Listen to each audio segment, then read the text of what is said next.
ആ കഥകൾ വളരെ വിസ്തരിച്ച് നമുക്കറിയാം. ഈ മുഹൂർത്തത്തിനും ദാണ്ട് ഈ ഒരു നാഴികയ്ക്കും വലിയ പ്രാധാന്യം.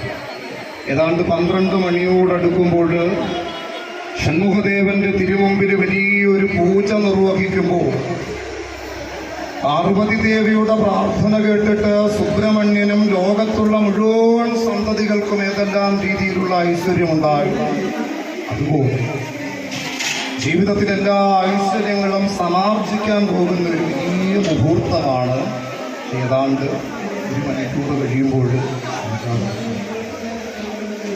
അതുകൊണ്ട് ആ വലിയ പ്രാർത്ഥനയോട് ശരീരവും മനസ്സും ഒരുപോലെ വാചസ്പതിയായിരിക്കുന്ന സുബ്രഹ്മണ്യന്റെ തൃപ്പാദങ്ങളിൽ സമർപ്പിച്ചിട്ട് നന്നായിട്ട് പ്രാർത്ഥിച്ചുകൊള്ളുക. ആ സുബ്രഹ്മണ്യന്റെ ഒരു വലിയ പ്രത്യേകതയാണ്, സുബ്രഹ്മണ്യന്റെയും മഹാദേവിയുടെയും ഒരു വലിയ പ്രത്യേകതയാണ്, വാഞ്ചിതാർത്ഥ പ്രദായകനാണ്, വാഞ്ചിതാർത്ഥ പ്രദായികയാണ്. എന്ത് വാക്ക് ഓർക്കണം.